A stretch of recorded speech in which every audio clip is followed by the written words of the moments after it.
All right, guys, we're here with another edition of Talking Preps. I'm Langston. We got the crew here. We got a new face. We got Miss Sammy Sin of Cox Mill High School. How you doing, Sammy?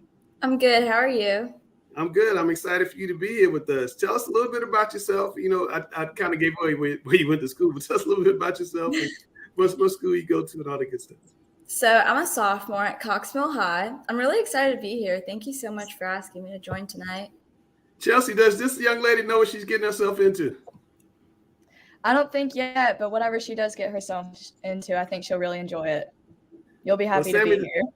Yeah, Sammy, you know, the great thing is that you can actually learn from Chelsea before she leaves, which she didn't have the opportunity to do with her predecessor. She had to come deal with all these old folks by herself. So welcome to the show. I know you got a special piece coming up later. You're going to beat Sam in the game show, right?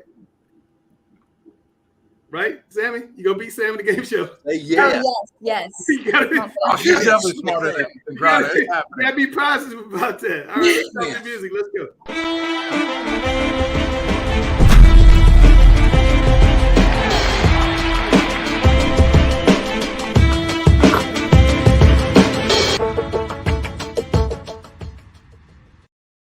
Guys, what a night of high school football we had on Friday night. It was a lot of upsets all over the place. I know Dale wants to talk about some, but Alex, I want you to talk a little bit about CMS. What happened with CMS on Friday night? For the first time since 1999, there will be no Charlotte Mecklenburg school participating in the NCHSAA football state semifinals. And that's noteworthy, most importantly, just to reaffirm Charlotte Mecklenburg School's absolute dominance of North Carolina high school football for the better part of the last quarter century. 4 separate schools, Independence, Butler, Mallard Creek, and Vance/Chambers, won 2 or more state championships during that span. So truly a testament to the excellence of Charlotte Mecklenburg schools. In terms of this question of it being an end of an era, absolutely not. It is an evolution of the Renaissance. And we see a renaissance of talent, which continues in Charlotte Mecklenburg schools. And it's a testament to the way that other geographic locales have embraced the challenge, the opportunity, and the responsibility to, as we've discussed all year long, particularly with Coach Grice, who is very proud of his 336 made 704 paid heritage, that other geographic locales have taken some of their strengths and infused them with many of the tendencies and practices that have made Charlotte Mecklenburg schools successful for so long. And other locales have become competitive with Charlotte Mecklenburg schools. And that's a good thing. So is it an end of an era?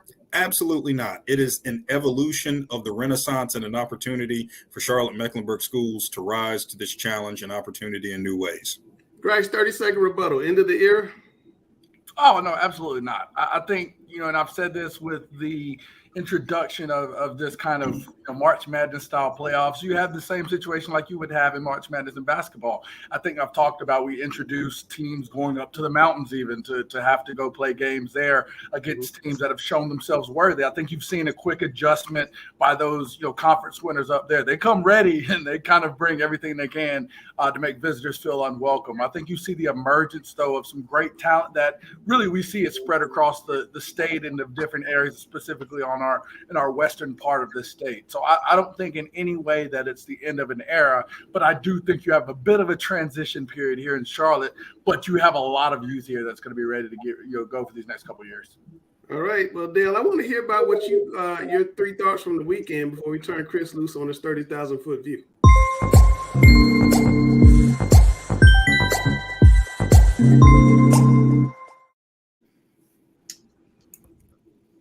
Okay, you going to throw them up there? When I find them.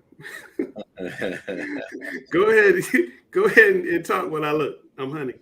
Okay, so the first one was a part of the biggest shocker for me. Now, I think all these Langston kind of are going to roll out to be undervaluing of teams, but East Lincoln, I did not see that coming. There was nothing that could indicate that would happen if you look at body of work of everything. And I know we've caught a little. So me and some of my colleagues have caught some grief about picking against East Lincoln, and by going by body of work, it's just hard to see what happened. And I see Coach Griner just said something about it, but Griner showed me the score Friday night, early or kind of midway through the game, and we were both like, wow. So huge shocker, and it really kind of flips things for me, as I thought it was Kings Mountain and South Point as the two best teams in the West. Now, oh my gosh, it totally flips. I agree, Dale. I totally agree. And, I'm one of those that didn't think that East Lincoln had the necessary resume to think that they were a challenger for the state championship. But I vividly remember Thanksgiving morning, I had the privilege of having breakfast with Coach Lloyd and some of the coaches at Kings Mountain, and went through practice with him. And we were talking about it. And he asked me my opinion on East Lincoln. And I said, you know what? They don't have the schedule that they've played, but good is good. And they agree. They said they're every bit as good as anybody they've seen on film. And they knew that they were going to be really good. But sometimes it's just hard when you're looking at common opponents and work. But I agree. I mean, I picked against them, and I don't think I will this week. Okay. Yeah. We just wondered, and I would love to watch the game film to see, was there something odd that happened? Did Kings Mountain have a game plan that they thought they could execute, and then when they got into the game, they saw, oh my gosh, this isn't going to work, because there were some pick sixes in that game. What really led to that? It was a huge shocker. The next one, really, Langston is set there for one, but I'm going to add two, and I'm going to tell you the reason why. Sam and I are standing there at Weddington after the win, and we're listening to the coaches talk to their players, and then we get called out. Like Coach Capone says, and they will be picking against us. And he looks over at us, and of course, Sam speaks up. I don't do the picks. Oh, so he put all the pressure on you. Yeah, but Sam was taking cover there. And the point here is that Weddington also, just like Grimsley, feels strongly that they've been undervalued. So now what I'm going to say here applies to both of these programs. Okay, well, let me pause you right there, Dale, because Cameron did get some reaction from the Grimsley coach and the Huff coach after that game. I didn't want to drop that, and then we'll get your thoughts on the backside. 20-yard field goal.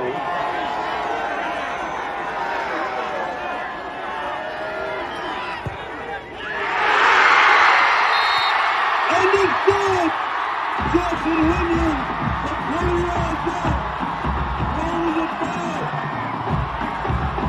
Yeah, I was proud of who they are, and what they've accomplished, I mean, they're a great group of young men who are going to be super successful in life, and this is a small part of it.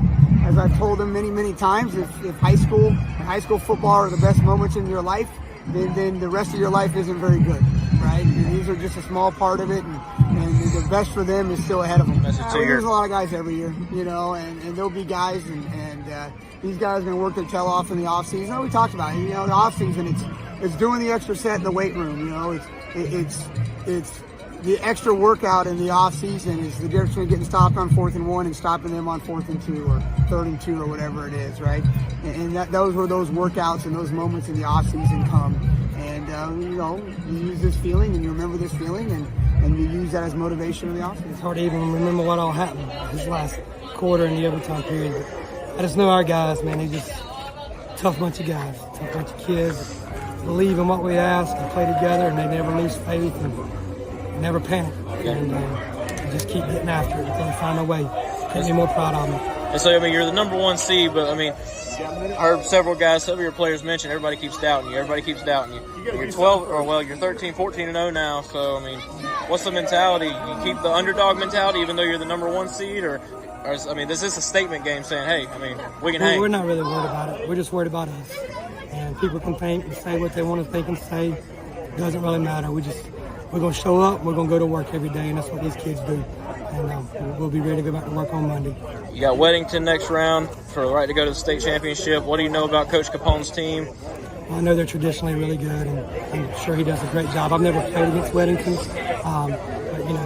but they're always there every year. So we understand that it's a huge challenge again next week. So got to get refocused and go back to work come Monday. I just wanted to play that, Dale, because he was talking about being undervalued or doubted, and he was giving the answer. But go ahead with your point. So obviously, what he was saying also, and really, it all boils down to every coach and every team should know, and I believe does know, if you're this far into the playoffs, that people say what they say, and they might try to pull something that they can use for motivation, but at the end of the day, they're the ones who makes it happen. And whether what we say or don't say, they're not trying to prove us right or wrong. They're trying to prove themselves right or wrong. But for us, and I want to state this strongly because we've said this many times, we pick based on body of work and body of work that we see. And so like that East Lincoln game or any of the other games, we can only evaluate based on who they've played and the people that they've played, who they've played, and try to get some grasp of how strong a team is and how they're going to do as they go against a power. So what happened with Grimsley Friday night, I think, was tremendous in that they beat a power out of Charlotte. They beat a power, one of the teams that people have picked to be the dog all the way through. They beat the dog or the bigger dog in East Forsyth. So the teams, both teams, Weddington and Grimsley, and I did want to bring Weddington into this, they're proving what they have to prove. We're not picking, and I told Coach Capone, you may need to worry, I might pick you. And he's like, no, don't pick us. So I made my pick. The question is, did I pick to follow what he said, or did I pick because of what I think is going to happen? I'm not going to say. That way I'll be safe on both sides of the pick. But Grimsley is without question proven that they are one of the top teams in the state. And right now, it looks strong as if it's going to be a Grimsley and New Bern type of matchup. Oh, you just picked, Dale, by the way. You just picked. Well, I'm not saying that's what it looks like. I didn't say it. No. But the point here is, how many teams are practicing in 4A this week? Four teams. Yeah. And that's pretty outstanding. You've gone through 4 weeks of football, 5 weeks now of 4 weeks. It'll be 5 weeks this coming. Yep. You're winning every game. You're doing everything you're supposed to do. So at the end of the day, it doesn't really matter what we think or how we pick. And I want to end it by saying, once I make my picks, I forget about them. And if my pick is wrong, I don't care. I'm actually happy for the team that wins because it proves that they did something I didn't think they could do. And in my mind, that's always a good thing. All right, but there's 4 teams practicing in 1A, and I don't think any of us thought it was going to be drawn. What do you think there?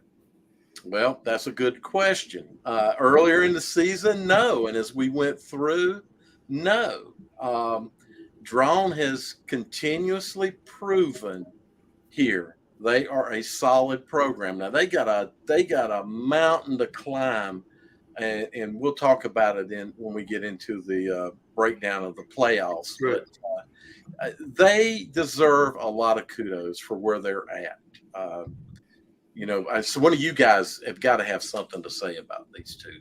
Well, we'll let the Guru, and I hadn't played this in a while, this theme music. We're going to play Guru's theme music and let it take his 30,000 view to play.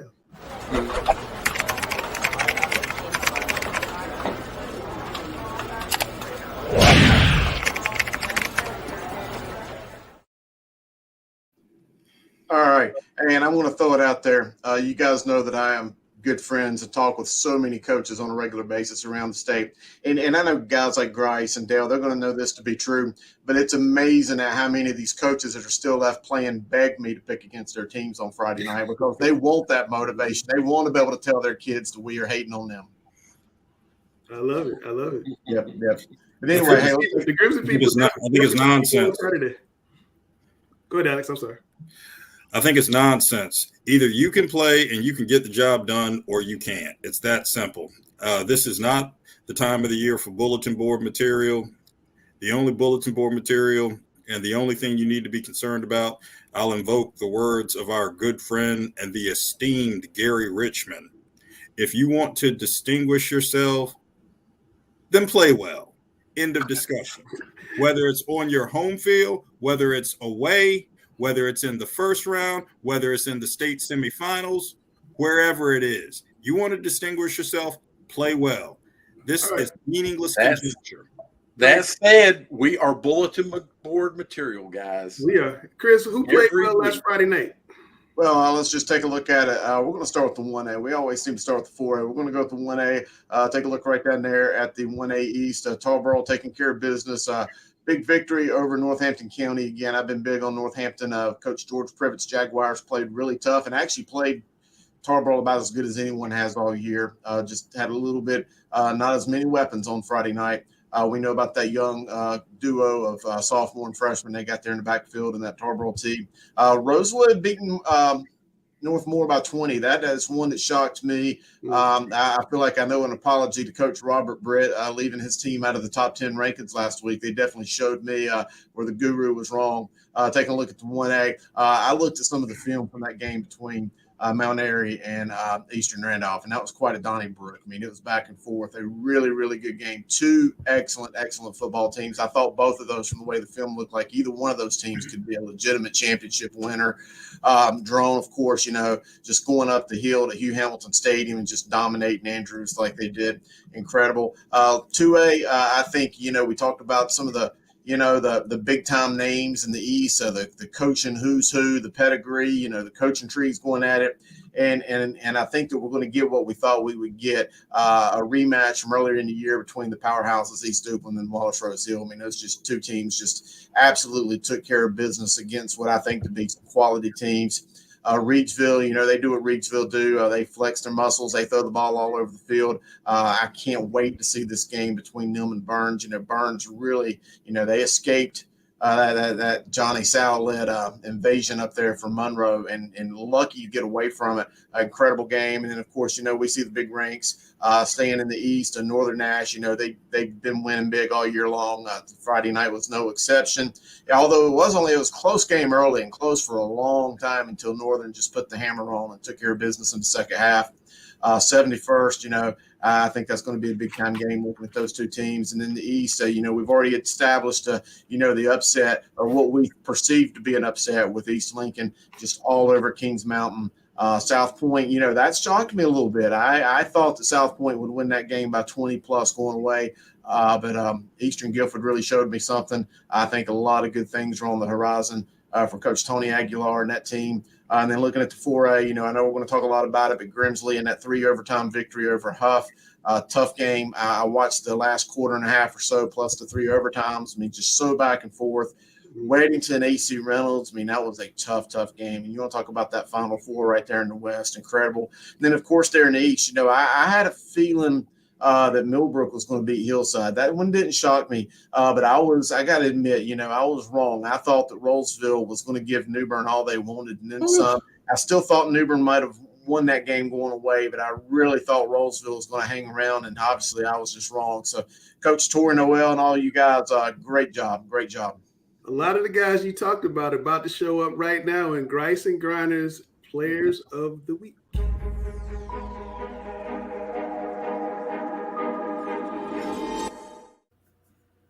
What's going on? A special G&G edition again. Grice and Griner here of Grice's Gyms. We're excited to get big time performances, Griner. We've got some amazing performances. I know we looked Friday and saw some scores that we didn't expect. Well, we've got the guys to show you exactly what happened. Let's go down east out to New Bern. Aaron Herring. We've talked about him a lot before. Again, this was a big time performance out there. He ran 20 times for 287 yards and seven touchdowns in a shocking 70-34 win on the quarterfinals over Rollsville. Again, this ties for the second most touchdowns with a ton of players, but the second most touchdowns in North Carolina High School Athletic Association history. Griner, we knew that he was going to get the ball in this game, but goodness, 20 times he went for 7 touchdowns. That's a great ratio. That's a great ratio, and it's versus a really good football team. Rollsville was really come into their own this playoffs and be able to just dice them up. I mean, 7 TDs, 7 TDs in a game of this magnitude is unbelievable. Really is. It's crazy. I mean, we talk about this like even though we're later in the year, we're at a time where you're facing only really good football teams. To have that kind of performance, that kind of state record type performance is going to be something that, that's always surprising, but it's going to be something that people are going to remember down there for a long, long time. Yeah. Let's move forward. Let's go to East Lincoln, another one that really shocked me, Griner. Again, shocking. Keandre Walker out of East Lincoln, 46-20 win over Kings Mountain, who's number 1 in 3A. This guy's a University of Virginia recruit here, and you can see by the size. Let me tell you this, Griner. He returned a punt for a touchdown, caught a touchdown pass, and had a pick 6. Again, we love the 3 side. Again, 3 sides of the ball, 3 different part phases of the game. He was a major player in it right here. So let's talk about him. And again, one game that you knew about. Look at this guy. Look at how impressive he was, and talk about him a little bit. Hey, long strider he is, and boy, he took this team on his back and beat Kings Mountain at Kings Mountain. That's a tough place to play. Obviously, I know that from the week before. And they literally stepped on their throat and kept it there. Like normally you see Kings Mountain trying to roar back right there in that game. This kid said, no, not today. I mean, from all aspects of the game, that's pretty impressive, Mr. Walker. It is. Let's come back into this area again. Let's go to South Point out in Belmont. We got Cam Medlock. We talked about the duo between him and Patrick Blee. It looks like they wanted to stop the quarterback, but could not stop Cam Medlock. 28-25 win they had over Eastern Guilford in the 3A quarterfinals. Medlock got the ball 34 times for 203 yards and 2 touchdowns. Now, we've talked about this offense. We know about it. I've played against it way back in the day. They are an amazing offense. Griner, talk about what you see here from Cam Medlock. Well, here's the thing. Like in these type of offenses, it's based upon quarterback run and dive. If you can't stop the dive, it's going to be a long night for you. And exactly what happened in this game. Dude ran for 200 yards. I would keep feeding him as well. Just hard-nosed at you right now. 4 yards, 5 yards, that's still great. You have to be able to tackle this guy for loss. They did not get that done. Over 200 yards moving into the next round. South Point's deadly right now. Watch out for them. Big time team. They're gonna have a big time game there. Was that East Lincoln? East Lincoln, yes, sir. That's gonna be exciting. All right, so hey, let's take it up to the 336, my neck of the woods. Mitchell Summers here from Grimsley. This sophomore ran 26 times for 191 yards and 2 touchdowns. And one of the best games I think I've seen all year. And a 40-37 triple overtime win over Huff. Again, as a guy we talked about, we got you guys familiar with. Hey, you called him mini Darren Sproles, Griner. Yeah. He's really showing, again, the type of player he is. It has been this year. But this is the type of game that, he was already on our map. But, like, you want to be known throughout the state. You put up near 200 yards versus that Huff defense, that is going to be raising some eyebrows. And this kid is going to be reckoned with for, 2 more years after this as well. Oh, definitely. Definitely is.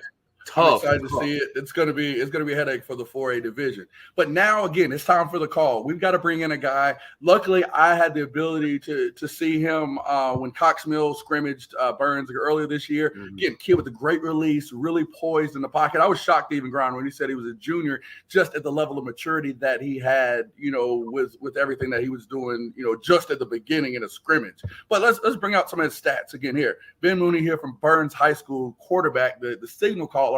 In a big 49-40 win of Monroe in the NCHSAA quarterfinals when he completed 16 of 24 passes for 368 yards and 6 touchdowns. He even gave us 2 runs for 30 yards as well, just to show he could run a little bit if he had to. But, Ben, we had to have you on after this big-time performance. Can you just talk about this week going into this game? We know Monroe, and we heard your coach even say how crazy athletic they are. But, you guys came in with a great game plan. Can you talk something about it and how you were able to do well? Yeah, this whole weekend film we were being talked to about. It's probably going to be the most athletic team we played, fastest. They got skilled dudes all over the field.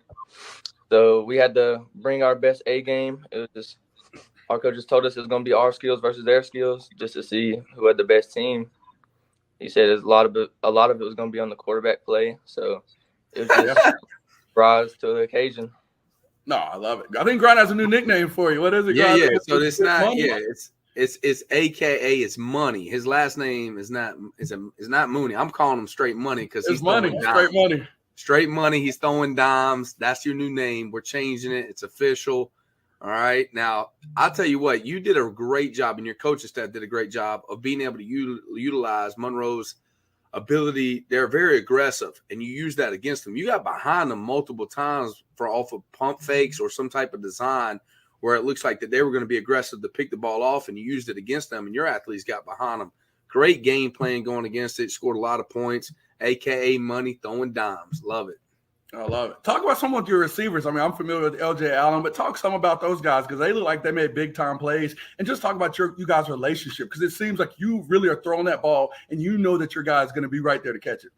Yeah, all across the board, our receivers are just phenomenal athletes.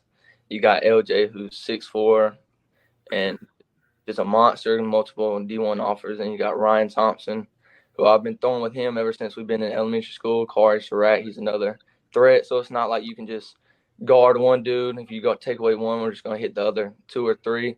Then you got backups that came in the game like Kamari Surratt when Kahari Haynes had to come off because he was a main part of our defense.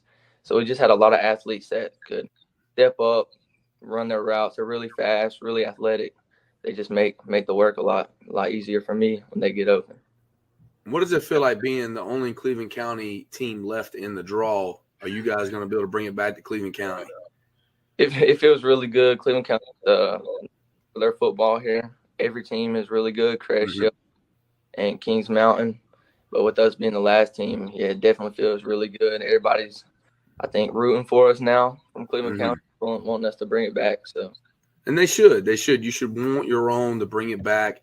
I think if we had to choose one coach in the entire state who did the best job, it's your coach. I know how he loves to run the football. We're very similar. I got to coach in a all-star game with him a couple of years back, and I think the world of him. And be able to adjust his offense based upon the skill sets you guys have now, it blows my mind, and it's really paying dividends for you guys. Make your run.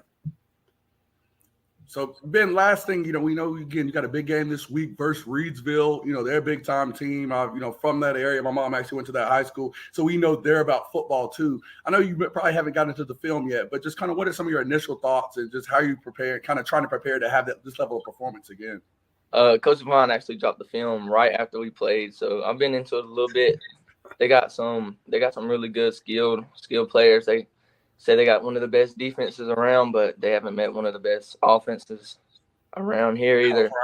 All right. I like it. Well, hey, we give you the guarantee. Hey, Ben, we call him Ben Money, big time money. You have a performance like that again, we're giving you the call again next week. I'm telling you right now, get the dub, have the performance, and then, hey, hit us up on Twitter and say, is that good enough? So, again, we thank you. We're glad that, you had such a great performance. We're rooting for you down here for sure. So keep balling, keep doing everything that you're supposed to. And again, hopefully we'll see you soon. Yes, sir. Big money, cash and receipts, baby. Ron, I think our call list this year has been amazing. I mean, you look at the guys, Christian Paris last week. I mean, we've got the guy from Salisbury, Jermichael Wells. We've had some big-time guys. But, again, if you think you have a playoff-worthy performance, it's whittling down now. So, again, if you have that level of performance there and think you should be at Grice's gym, reach out to me at Coach Jay Grice on Twitter. Reach out at Langston Wirtz Jr., at Observer Preps. Let us know what's going on. As we always say at this time, if you ball, you get the call, baby. All right, and a lot of guys got to call Ben Money. We're going to talk a little bit about Ben Money. I like what you're saying there, Coach Griner. Show me the money, like Jerry Maguire says. But anyway, let's get right into business and start talking about some 1A and 2A football. We're going to talk about the 1A going in here into the semifinals. Right there, Tarboro still hanging on to the number 1 spot. Mount Airy, number 2. Drone, Rosewood. Hey, that's your final 4 in the last man standing. They will be there. Andrews, incredible season. Eastern Randolph, Northmore, Northampton, Thomasville, Murphy, all great teams. But, hey, we've only got 4, so let's talk about those big-time games Friday night. We're going to start in the East. Coach Robert Britt's Rosewood Eagles heading over to Tarboro to take on Jeff Craddock and the Tarboro T, the big Tarboro Vikings. Tarboro 12-1, Rosewood 10-4. Rosewood had that big-time game. Big-time victory, 27-7 over Northmore. You can't say enough about David Lamb. He just continues to pound the rock for the Eagles. A great job. And then Tarboro, I've kind of stated it again.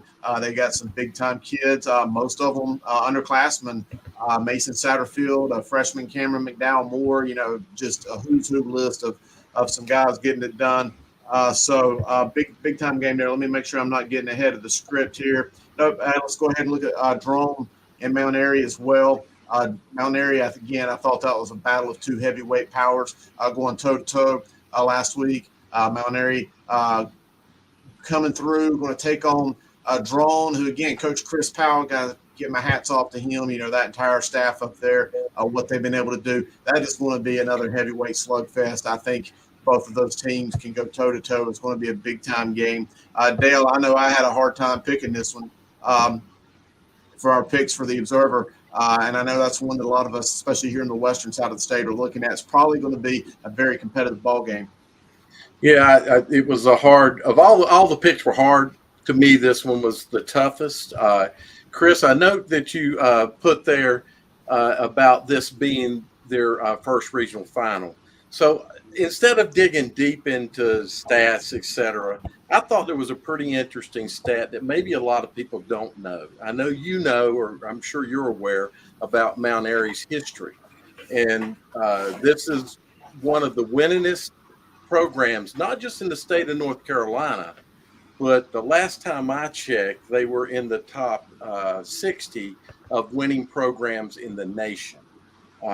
They have won multiple state championships. This is a big hill for Drone to get over. You know, when we look at humps and games, this would be one of those. Drone, you're going to send the picks. I picked Drone.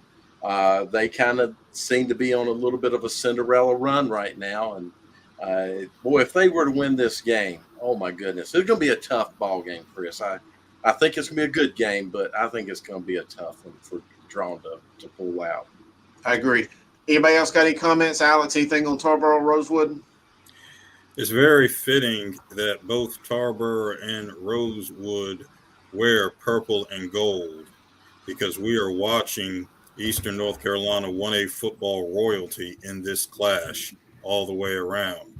In the end, Rosewood is climbing that mountain again in a situation where it might be where Tarboro is just too good. And lastly, I'll follow up on the Drawn Mount Airy deal. Great opportunity for Drawn. Initially, I would be inclined to agree with what Dale said. The only caveat I'd give in this situation is a 21-point win for Drawn over an Andrews team, which did the unthinkable, what never has happened in North Carolina high school football, a team that defeated Murphy, Swain, and Robbinsville in the same season. And Drawn tore that team to pieces by 21 points. Drawn will have a chance, though I do initially lean towards Dale's inclinations about Mount Airy being a formidable hill to climb. Christ, real quick, Tarboro and Rosewood. Yeah, just kind of looking at that Rosewood team, you know, again, it's you look in the playoffs. Playoffs is a lot of times so much about styles. They played Hopton. We know with Coach Salas, Coach Coulthard, that's an air raid, throw it all over the park. They were successful. They then get Northmore, which flips it. Of course, as the infamous or famous RPO, run people over, very power running game. Now they come against, you know, one of the most illustrious running teams that I could say in this state's history, I would even argue. You know, one of the big things looking through Rosewood's schedule, you know, they had a loss early on to Princeton, played, you know, Christian Parrish, we know is a phenomenal running back. He had 327 yards and 4 touchdowns in a loss to that team. So that, to me, again, you comparing them as they're getting ready to go against Tarboro with the multitude and plethora of running backs that they always have, we've got to make sure that, you know, they've got to stop, you know, fortify that rushing defense this week. It's going to be a tough task, but again, you know, they've been so versatile as a defense, stopping teams. This is going to be their toughest test yet. So I'm excited. It's probably one of the games I have highlighted as a good one to watch. Yep. Cam, you get the last word on 1A. Yeah, I mean, to kind of add to Grice's point there, I mean, we look at last week, Rosewood held Northmore, who was coming in averaging 35 plus, to just 7 points. So, I mean, this isn't going to be a cakewalk for Tarboro. Do I think Tarboro still wins? Yes, because I think they have, like Grice alluded to, one of the best rushing attacks in the state. But, I mean, this won't be – I don't think it'll be more than maybe a 2-score game in Tarboro's favor. All right. There you have it, guys. 1A. Let's take a look at the 2A rankings now, though. You see them right there. Number 1 team in the 2A Burns Bulldogs. Number 2, East Duplin. Number 3, Reidsville, Wallace Rose Hill. Of course, everybody else out of business for the year. Although Salisbury, I'll admit, Salisbury gained a few spots. Usually don't happen after a team is out, but they gained a few spots last week while their guys were playing basketball. But that's still a who's who list of guys in the 2A rankings. Let's take a look at this week's games. We're going to start in the 2A East. We got an incredible matchup, a rematch, 2 rivalries that just go way, way back. Wallace Rose Hill, 12-2. You know, they've played a tough schedule. East Duplin, 13-1. You know, Wallace Rose Hill's won 5 straight, thrown for 437 yards all year long. That's not in a game. That's all year long. But running backs Irving Brown, Corbin Curry, you know, they've combined for almost 3,000 yards of rushing. East Duplin right there, Battle Holly. We know a lot about Battle Holly, a son of the late Jack Holly, who just owned every record there was just about at Wallace Rose Hill, coaching-wise. East Duplin's won 12 straight. They got 4,100 yards rushing on the season. Like 41,000. Yeah. Avery Gabby just continues to do it for them. Quarterback Zach Brown. I love that East Duplin team. I think that's going to be an incredible game. And then just taking a look here at the West, Burns at Reidsville. It has everything. It has all the makings of an instant classic. You know, we've seen those on ESPN. I think it's going to be a great game. Obviously, we just talked to Ben Money. He's going to have a big-time game. Al Lee at Reidsville. Coach Jimmy Teague's teams, you know, they are just incredible. I think this is a big-time game. I don't know who's going to go first. Who wants to go? I'll jump in here. The East matchup, Wallace Rose Hill and East Duplin. I think this is one of those games that we shouldn't even talk about. Sit back and enjoy the game. I mean, it's that good. There's nothing to say. Sit back and enjoy the game. This is North Carolina high school football's tradition and today at its finest. Let's just sit back and enjoy the game. And I may go there. I'm not sure. I've thought about driving all the way down to Beulahville, so we'll see. He's getting it back. He's driving to Beulahville. He's getting it back. Let's go. Now, the Burns at Reidsville game, if ever there was a high-level opportunity for Burns to earn a signature win, this is it. All the hopes and dreams of another Cleveland County power, but one who has watched Crest and Shelby win championship after championship in the 21st century, and Burns now on the precipice of its own opportunity. If ever there would be, we talk about climbing those mountains, a signature win along that mountain climb to Burns earning its opportunity at history, this is it. Yep. I'm going to follow that, Alex, because that's a perfect way to put it. And as we mentioned in the previous game about traditional powers, Reidsville's not one of those teams that's not a traditional power. They are. So to both beat a traditional power like this is a really big setup game for Burns.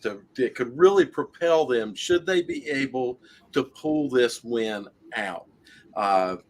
What a ball game. And I think, quite honestly, just like you said, this will be a game to sit back and enjoy. I believe it's going to be an enjoyable football game.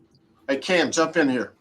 Yeah, I mean, I just want to talk about that Wallace Rose Hill game. I mean, they absolutely dominated last week, which I didn't expect. I expected them to play a close game last week, but they just come out and flex their muscles a little bit. But they, these two teams have squared off this year already in a tight 13-12 game. I know Gary in the background, he talks about field goal kickers and the emphasis on, kickers in, high school football. And with about 3 minutes to go, Wallace Rose Hill actually scored.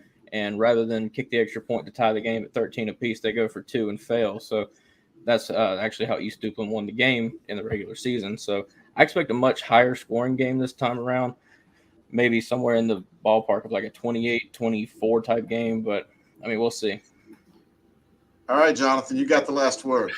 Yeah, again, comparing all of the games that are out there, this is my favorite. these 2A semifinals, I think both of these games, Wallace Rose Hill, I've pointed out all year, and I'm going to continue to say it, playing a team like Ellisville Road early in the year is going to have its impact. Sure, East Duplin won. We talk about this all the time in Charlotte with 4A, where a team wins in the regular season, but I want to look at the team that's been here before.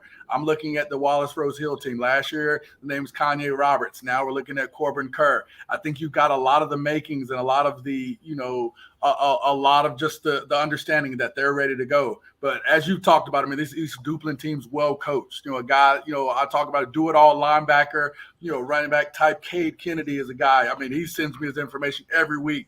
He's compiling stats. I mean, he's double-digit tackles every week. So a guy I look to. And then on the West, I mean, that if there's a game I would go to, I would go back home and go watch this Burns-Reedsville game. I think you guys are kind of a little, down on Burns. Sure, they haven't been here in that regard. They have the signature wins. They have 13 of them. Every game they were in this year, especially playing some of the big powers that were playing in non-conference, have prepared them for this moment. So again, the games they've played in, the games they've been in, the teams they've beat, like a Shelby, have prepared them to play against this Reedsville team. We know Burns is going to come out with their ability. They faced a team similar to a Reedsville with the Monroe and showed they can score with anybody. The big thing for me is if they can stop Al Lee, if they can stop Flip. I mean, they've got a lot of talent on that Reedsville side. And Reedsville did a great job stopping Maiden last week. I think they picked Thompson off 3 times. That's going to be the key. If Monty can avoid the big turnovers, get the ball to his guys, and make something happen, they'll be successful. But these 2A games are great. There you have it, from the number 2 voice of high school football, from the number 1 voice of high school football. And Grace is going to give you a little bit of a break. And Sam, we're going to let you get a little nervous with Sammy, who's new to the show, as we talked about earlier. Sammy, we have your first video queued up here. Tell us a little bit about who you talked to and how was the first one for you? So I interviewed Tyrell Cord. He's a senior. He's going to Mercer University next year. He's a running back at Cox Mill High football. Yeah, how'd it go? Were you nervous, or did it go pretty good? It was my first interview, so I was pretty nervous, but it did go pretty well. Yeah, I thought it went well. Chelsea, what's the secret to being a pro like you? I don't know. I think just prepare. I like to have my questions laid out. I like to get to know who I'm interviewing. Sometimes we'll have small talk before we actually start recording. But I really look forward to seeing Sammy's interview. The key is Chelsea's famous line. Sammy, I'll pass this down to you. And you can maybe see after some of my old interviews, Sam really likes this. I have a line where I usually reach out to athletes, but sometimes they like to reach out to me. And to do that, I promote my Twitter. And my line for that is, athletes can hit my DM at Chelsea Siffle on Instagram and Twitter. So if you want to take on Hit My DM, Sam loves that one. I love it. He loves that one. All right, let's see how Sammy did week 1.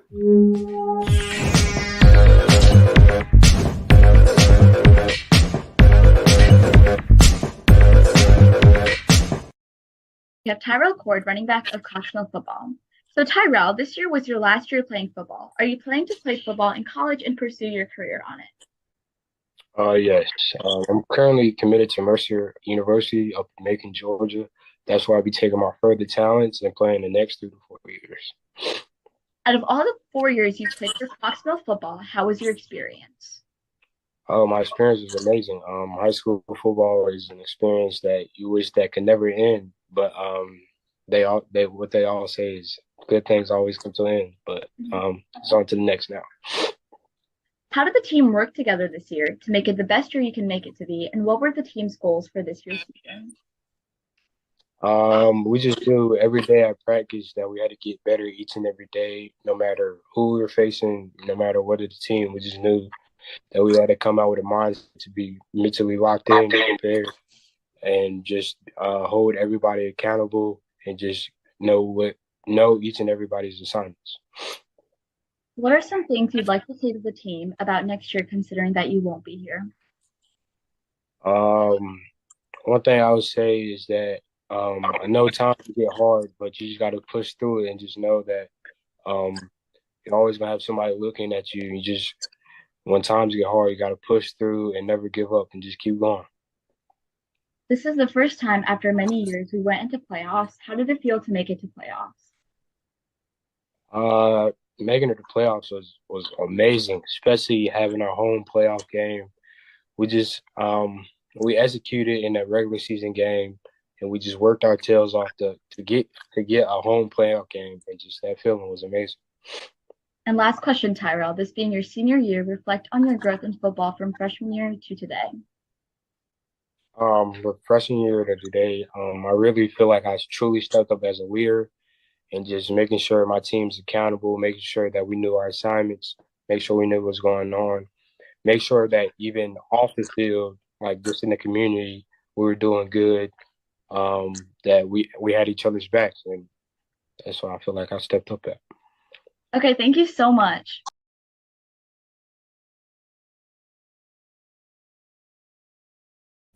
Not bad week one. Not bad. Not bad. That was a great interview. I like it. Yeah. You're real comfortable. You got that voice too. You got that, that TV voice. Yeah, I can see that developing in you. No doubt. No doubt. So you had to come back for number 2, I guess, when we start basketball in January. So no pressure, but it just gets better from here.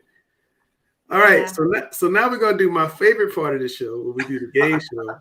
Sam, are you ready?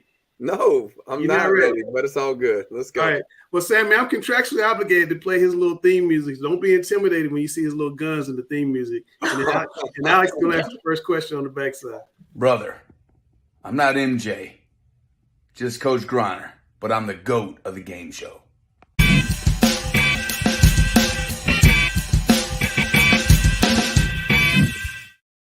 Mr. Bass. This ultra-popular singer won her first Grammy for the song White Horse. Who is she? A, Beyonce, B, Rihanna, C, Taylor Swift, D, Pink. Sammy Sin, what is your answer? Oh, man. I'm going to go with Beyonce. I'm not really sure, though. Beyonce. What you got, Samuel?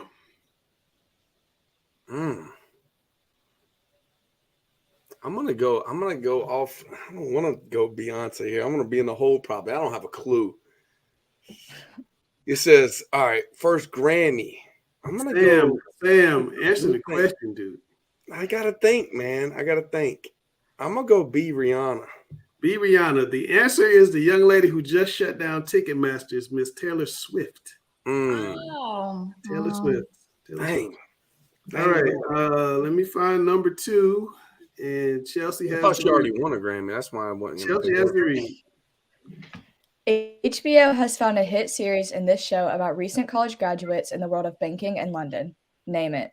A, Industry. B, British Pounds. C, The Bankers. Or D, Sherwood. Samuel. D, Sherwood. Sherwood. All right. Sammy Sin, what's your answer? I'm going to go with A, Industry. You got it, Sammy. You are up. You are leading. And do not let him come back. Do not let him come back. I love that show, by the way. Don't have my glasses on either. It's like. Here we go. It reminds me a lot of. There's a show my kids watch on HBO. I can't think of the name of it. It's like all drugs and sex and teenagers. It reminds me of that, but it's about bankers. I've heard of Sherwood. That's why I was confused. But yeah, I tried to confuse you. I know you switched these things up now, but it's all good. Did I just go out of order? I did. I went out of order. So Alex, you got to read the next. You got to read the next question. I'm sorry. My bad. I was like, what am I doing? Hey, this is sad. You're already setting me up, man. I'm not setting you up. I just went out of order. All right, Alex. This sports movie is one of the most popular on Netflix in 2022. It's about a Chinese American trying to become a basketball player. Name it. A, Boogie. B, The Way Back. C, King Richard. D, Hustle. Sammy Sin, what is your answer? D, Hustle. D, Hustle. Samuel. That's the right answer. D, Hustle. Nope. Hustle is a basketball movie on Netflix, but the answer is A, Boogie. So Sammy Sin is still up 1-0. Chinese American. Chinese American, yeah. The Hustle, that is a bit no, Chinese. Don't start. You're fine. That's fine. Don't start that. Now, Sam, I don't. What do you want me to do? We both answer the same thing. You're always complaining, Sam. So here you go. I'm confused. There we go. Thank you. All right. It is the most played Christian song on the Amazon Top 100, and it's sung by the former lead singer of a group called Musicians on Call. A, in Jesus' name, Katie Nicole. B, Build a Boat, Colton Dixon. C, Lion, Elevation Worship. Or D, My Jesus by Ann Wilson. Samuel.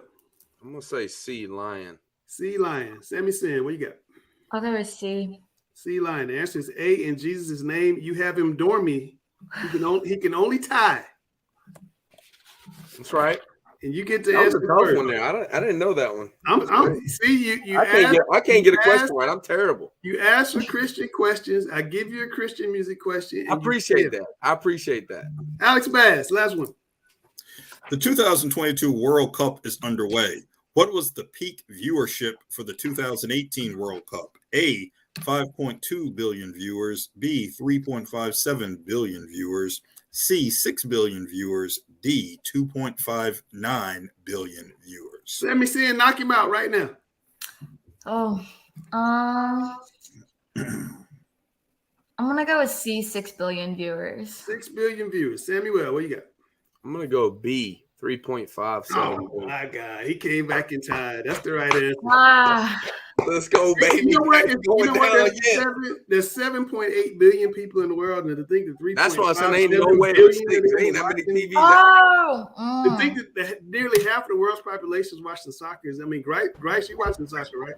Oh yeah, I watch it too. I mean, you already know I'm watching it. That's USA tomorrow, baby. USA tomorrow. Big game. Absolutely insane. Well, Sammy, thanks for coming on. I hope you enjoyed your first go round. I told you there's nothing to be nervous about. We can go here, act goofy, have fun. We're just older than you, but we still act goofy, have fun. That's right. Thank you so much. All right, we'll see you in a few weeks. Good interview, by the way. Good interview. Welcome. Good job. Yes. Absolutely, Thank great you. interview. Great interview. Chelsea Simple, we'll see you next week, and we're gonna play I'll your. see y'all your next interview week. later on. All right, y'all be good. Bye. Have a nice See night. you, Chelsea. All right. Get a big M. The great Chelsea Simple. The great. The great, absolutely. And I'm gonna get out of the way and let the guru do what the guru does. Is that am I trying to say what I'm saying? It's time for All right, let's go ahead and break into the 3A and 4A ranks. I know this is what a lot of people want to talk about. It's some big time 3A, 4A football. First, we'll look at the rankings for 3A. There you see new number 1, 71st out of Fayetteville, right down there on Business 401, Rayford Road. The Falcons coming in number 1. That was your 2008 4A state champions, by the way. I know a little bit about that game. East Lincoln right there, number 2. Northern Nash, South Point. Those are your 4 remaining. Of course, there you see some teams still in them. Going to be ranked in the final mix. Kings Mountain, Terry Sanford, Eastern Guilford, Crest. Sam, your Lions right there. Incredible season. Nothing to be hanging your head about that. And then, of course, Coach Ben Penny, Triton, the Hawks right there had a tremendous job. Tremendous game Friday night. Really had a great season. Happy for them. But let's take a look at the big-time games for Friday. We're going to start in the East. You've got that big-time game between Fayetteville 71st and Northern Nash. Both teams coming into it 14-0. They've both just been phenomenal. Defenses, offenses have both played well. I think that Northern Nash has the better offense.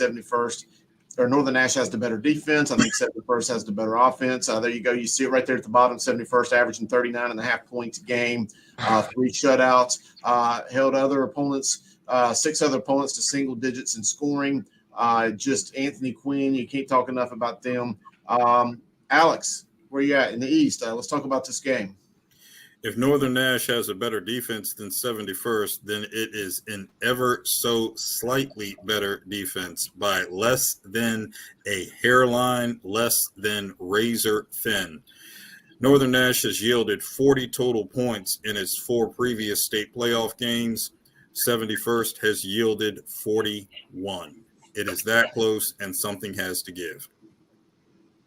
Anybody else want to jump in here in Eastern North Carolina? I mean, I just think that's an amazing game. Let's be honest.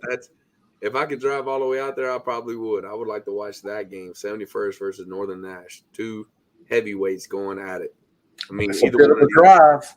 Hey, I know a lot of barbecue places on the way. If you Yeah. look there, Sam. Hey, No you got to drive by my house on the way. I'll meet you and I'll treat you to some barbecue on the way down to All right. Red Oak. Might consider that, no doubt. Yeah. Let me know. All right. Definitely want to tip the cap to Coach Andrew Ferris. The program that he took over at Northern Nash and where they're at today, I mean, just a phenomenal job. You've just seen a steady rise in every year. So I think that's going to be a tremendous job. Anybody else before I go to the West? Anybody going once, going twice? All right. Hey, look, before we go into the West, Chelsea did a great job doing an interview this week with South Point's Sullivan Abshire, and I really wanted to get into that. So before we look at the 3A West, let's take a look at this video by Chelsea.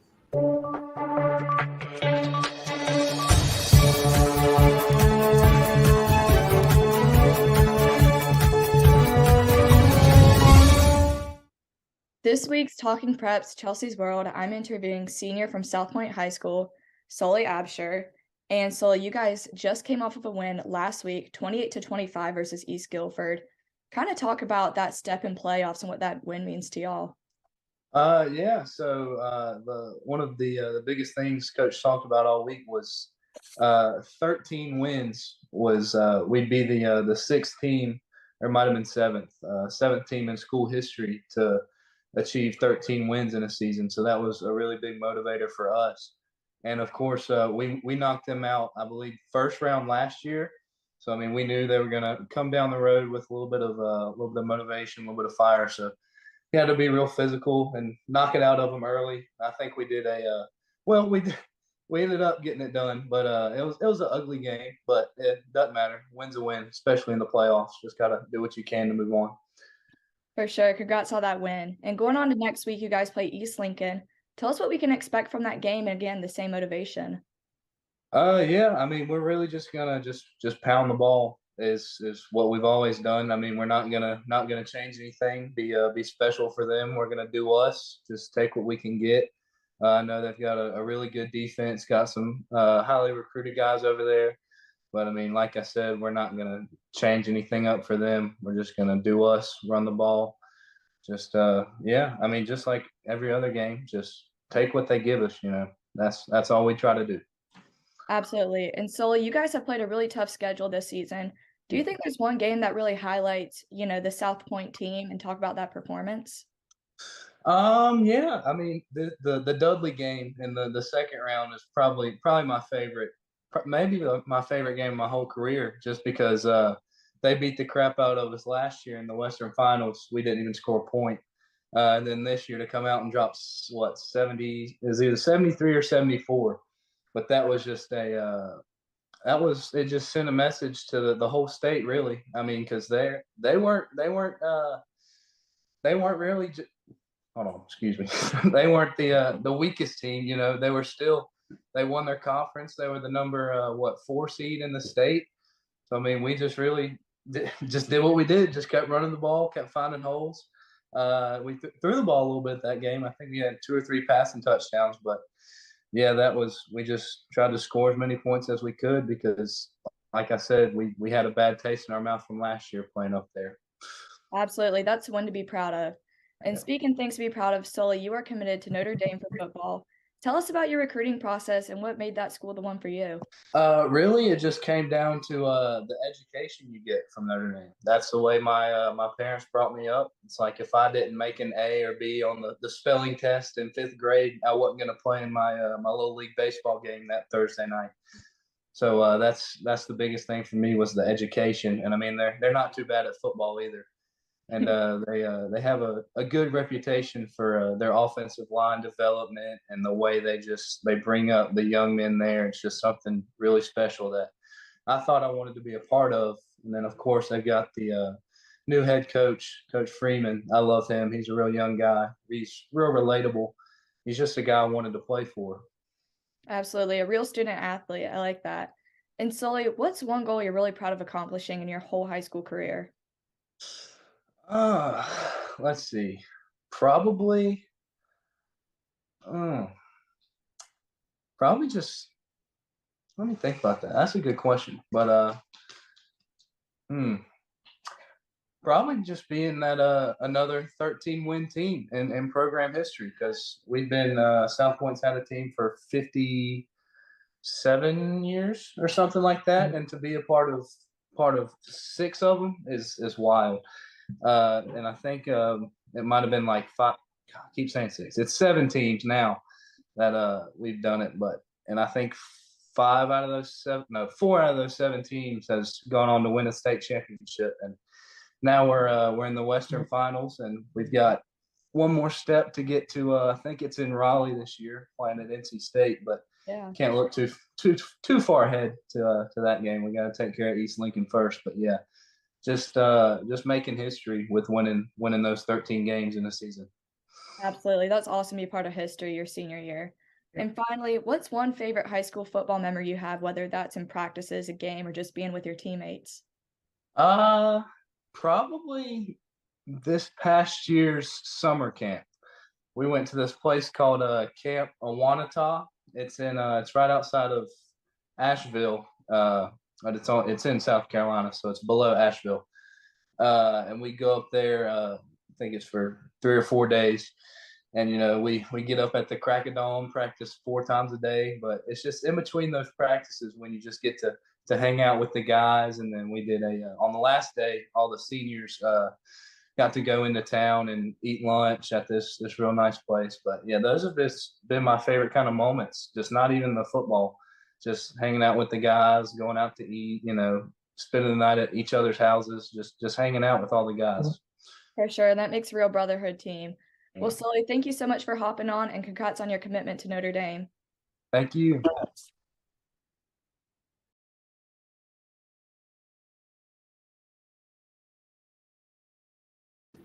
Again, as always. That was amazing. Yeah. Amazing, as always. Great job, Chelsea. Sipple.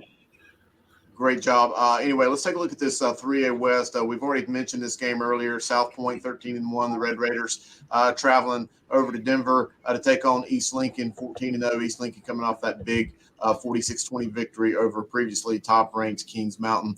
South Point's won 7 straight since that early season loss to the Mounties. The team's rushed for 4,000 yards, led by Cam Medlock, who's got almost 2,033 touchdowns. So it's big numbers. I don't care what division of football you're playing in.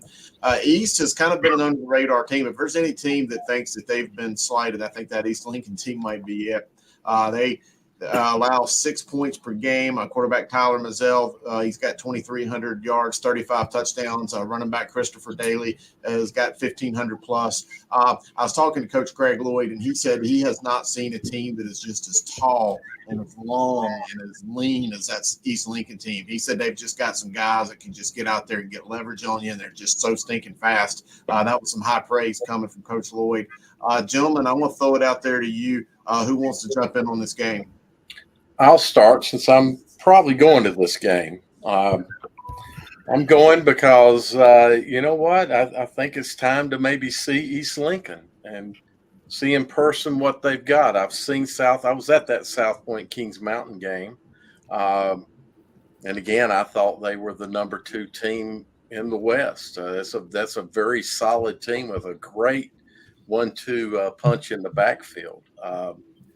But man, you'll see in the picks, I picked East Lincoln. This was hard. This is one of those I started to go with South Point just because this is one powerful team on offense as far as the run is concerned. They don't throw much.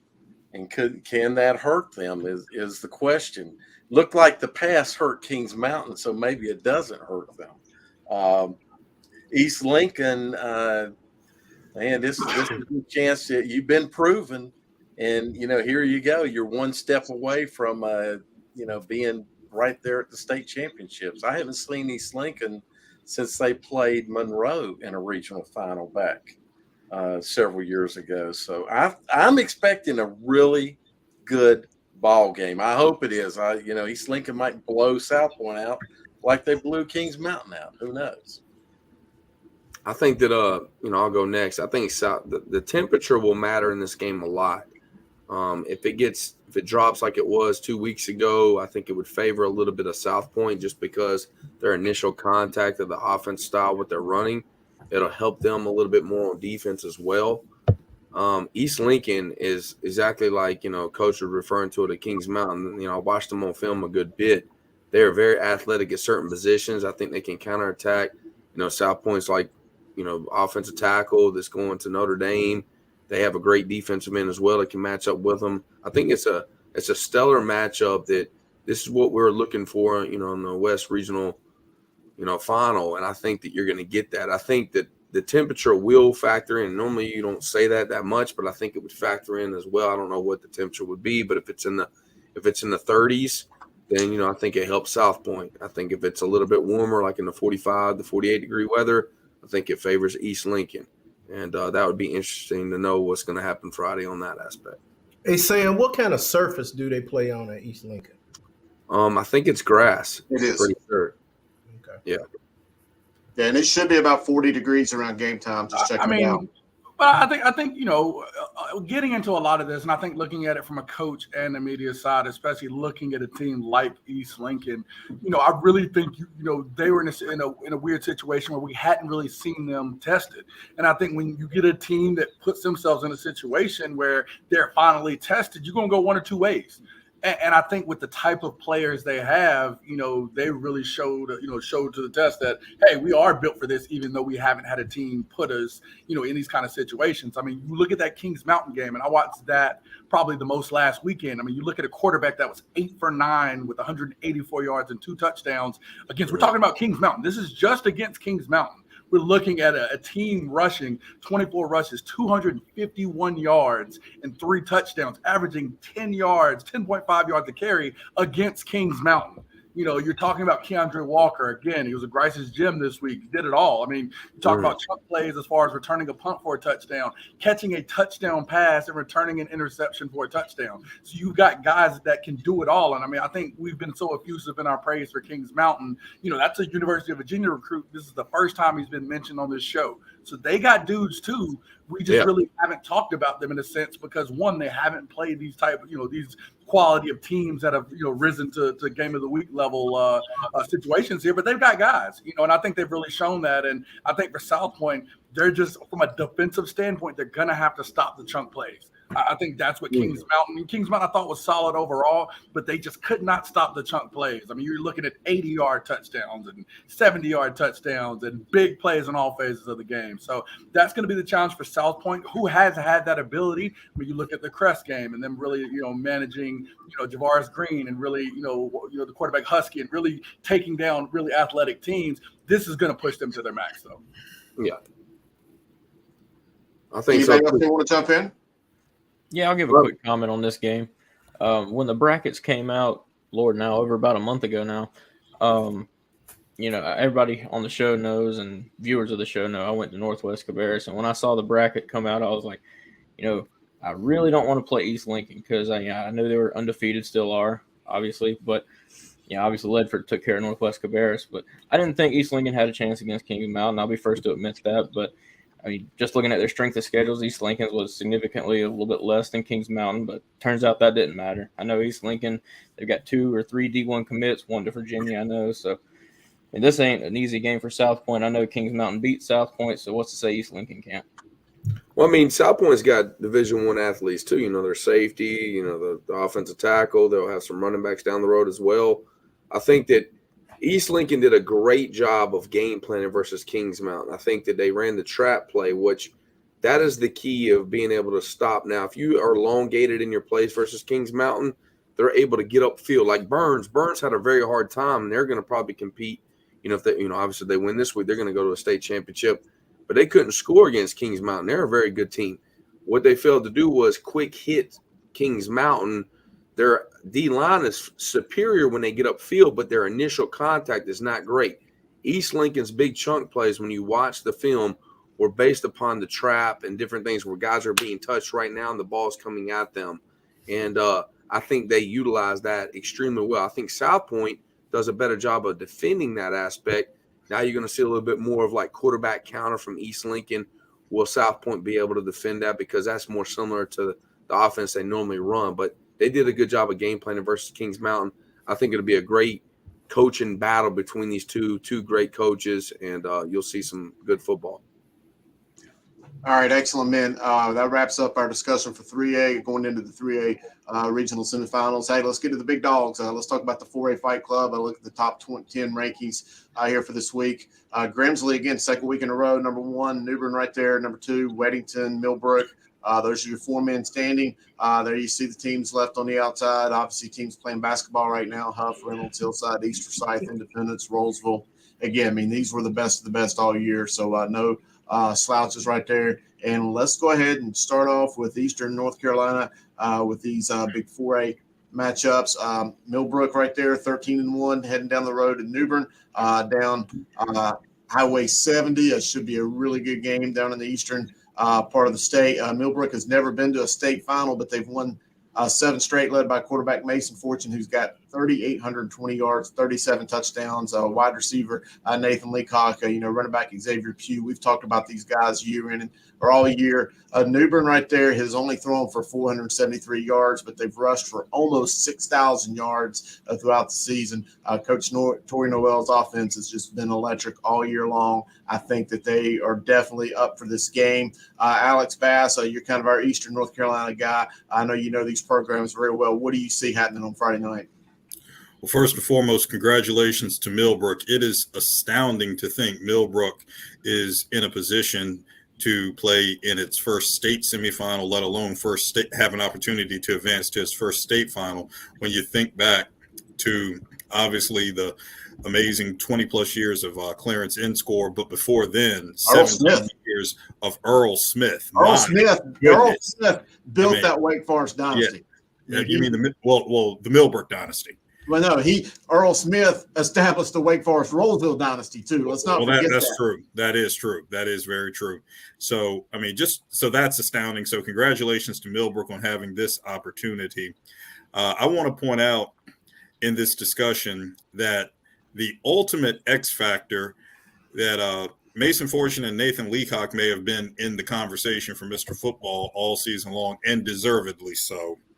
But Millbrook's X factor is Xavier Pugh. You look at the numbers that Mr. Pugh has right here: 1,049 yards. You went over 1,000 yards for the season in the state quarterfinals, 22 touchdowns. The one statistic you do not see up here on the offensive side of the ball, and there's a reason you don't see it up here, because it's non-existent. I'm talking about zero fumbles this year. 0 fumbles. Very sure-handed with the football. The other thing you do not see up here about Mr. Pugh is, and yes, that's Mr. Pugh. I mean, we can refer to him as Mr. Pugh because he's a running back just like Mr. Newman. But also, Mr. Pugh plays on the defensive side of the ball and has 42 total tackles from a strong safety position, 28 solo tackles. So that two-way impact that he brings as an ultimate, I don't even call him an X factor. He is a factor in the equation, who often was not discussed because of the prowess of Mason Fortune and Nathan Leacock. But I just want to zero in on Xavier Pugh, Mr. Pugh right there, which will give Millbrook an opportunity, no doubt. I do think that the climb is one for Millbrook in this game, in this particular situation. As we've discussed all year long, New Bern is at the culmination of a 3 to 4 year process right here. Mr. Herring has been part of this maturation process all the way back to 4 years ago when New Bern fell in the state quarterfinals at home in Caruso Coates Stadium versus Cardinal Gibbons, and then in the state semifinals at Cardinal Gibbons 2 years ago. And Mr. Herring and so many others, Mr. Tucker, Mr. Wallace, all were part of Mr. Sampson, Mr. Brent. They all were there as 9th and 10th graders. So this is a maturation process that has come to fruition this year. And I think New Bern is poised to have an opportunity to play for its first state championship since 2007. Again, that's not a slight to Millbrook. It's just evaluating the dynamics of both situations side by side. All right, based off the conversations we've had via text today, I'm going to Coach Grice, who I think is the preeminent voice in high school football. He's the most authoritative expert on this panel when it comes to football in this state. Grice, I know you've been digging into the stats. I know you've really looked at Mason Fortune, at this Millbrook team. What do you see in this battle, and what do you think is the keys to win?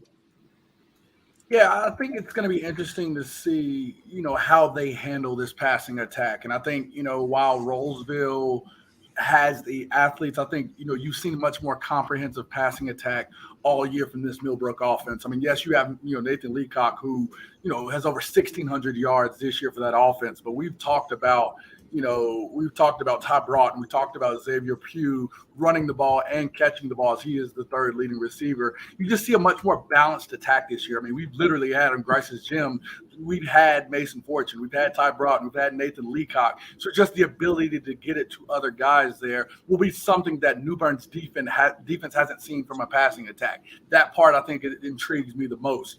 The other side of that, of course, is can you maintain or at least slow down, because you're not going to stop it, but can you maintain that New Bern rushing attack? And their beat down, they literally beat them down of Roseville, was the single most impressive thing that I saw last weekend. I mean, again, just the way they just scored at will against them, just they letting them know, hey, like Alex pointed out with that loss, a couple years ago when they were sophomores, they let them know, hey, we're the big dogs now. We're ready to go make some history.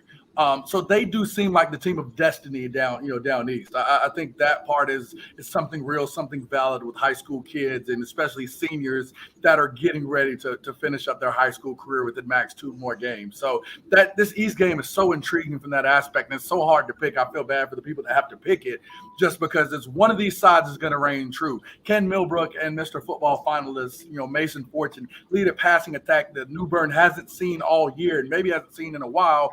Or can New Bern just, ram it down your throat, offense, keep that ball away from them and lead to those big video game-like numbers again?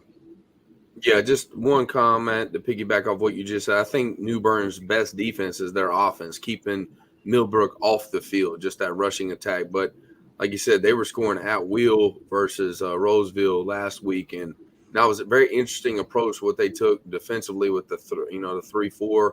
But have all the linebackers off the line of scrimmage to try to take down that New Bern offense. I thought that, strategy could have been a little different there to try to stop that. Interesting to see how Millbrook attacks it defensively, and is their offense able to put New Bern in passing situations. If New Bern keeps the lead, it's going to be a long night, no doubt. Man, look at Sam bringing the fire. I love our 2 resident coaches here on this show. There ain't no other show in the state's got coaches like you with this insight. Incredible. Hey, Sam, I'm going to throw it back to your video right now. I know before we go and dig into this big 4A West regional semifinal between Weddington and Grimsley, you had a chance to sit down with Knox Willingham, who moved from quarterback to defensive end. So let's check out that video before we move over to the West.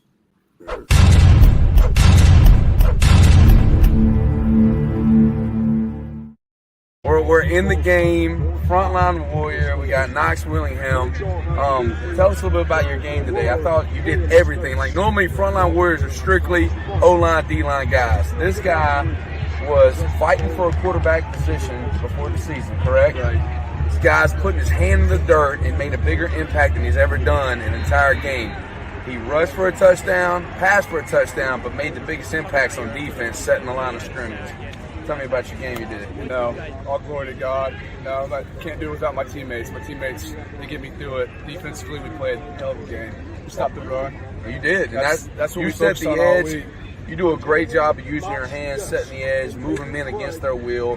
I love seeing you come into the game and you're making an impact for your team no matter what it takes. It shows the pride and the joy that you have in your heart for your team, because normally, everybody wants to be a quarterback, but you did what's best for your team in the frontline warrior, and look what you're doing for your team now, going into the semifinals, the state championship run, and you strapped them on your back, and you didn't even play quarterback into the primary position. You did it with your hand in the dirt, and you did it Tim Tebow style, yes, jump pass. You didn't get a lot of height on the jump pass, but it was beautiful. He had to throw Tim Tebow in there. I had to put that in there. I'm super proud of you, man. Way to be the frontline warrior, man. Appreciate you. Good job, man. Appreciate you. All right, now. Was a DN for us. He started and was all conference DN. And this year, Tyler's our starter. He went in he's a junior, and Knox went and they competed all summer. And we made a decision to go with Tyler. And they both had a little package. Knox had a package, but Tyler, he's thrown for close to 3,000 yards. He probably hit it this week. Yeah, and he's played really, really well. First 2 games, it was tough. There was a lot of tension, and Knox he didn't really play a lot of defense. And then he came to me beginning of week 3, and we didn't play very good defensively first 2 games. He's like, I just want to be on the field. I'm going back to DN. And you know, in high school, not many kids would do that. Do something like that. And he put the team first. You know, and he's enjoyed his senior year. And I got him 3 times a day, and he annoys the crap out of me first, second, and third period. But I'll tell you this, man, when it's time to practice and when it's time to play, there's nobody I'd rather hang my hat on than number 10. And just, again, man, the story that he just, you know, put the team first. And we got a lot of guys that would do that, but for him to actually show that he's willing to just says a lot about his character, about who he is. And, you know, good things happen to good people. And for him to, you know, put the team on his back tonight just shows the type of guy he is and all that.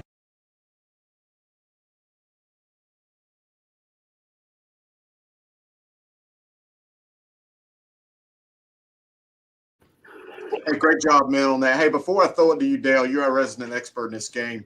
I got to say, I wish I had the old team pages on the old website up.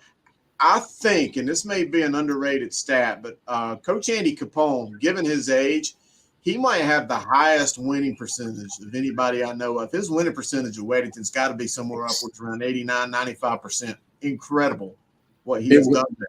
Yeah. In fact, if I could look back at a text message that was sent to me a couple of days ago, it listed all of his games and the results, and there's only a few losses. I think he's only lost in his career maybe like 7 or 8 games, something like that. Yeah. It's crazy.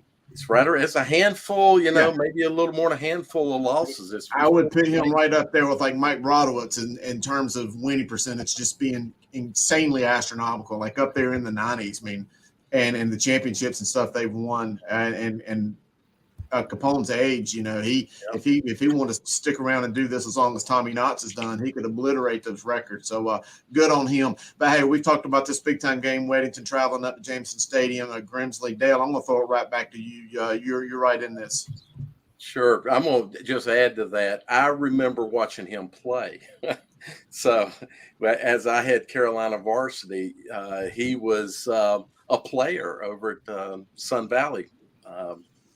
Amazing. Anyway, this is a young man that's making it big. What a game. Sam and I went to the game Friday night. That Knott's Willingham is a ball player, guys. Sam couldn't have picked a better frontline warrior, and he doesn't look like one. The funny thing about that, I've got to point this out, is the roster has him listed as 5'10", 175. Yeah. he's not that though. He's a good 6'2", 6'3". He said he's 6'3". Yeah. Well, he said he was 6'3", 210 is what he told us Friday night. Anyway, I think we got a ball game here.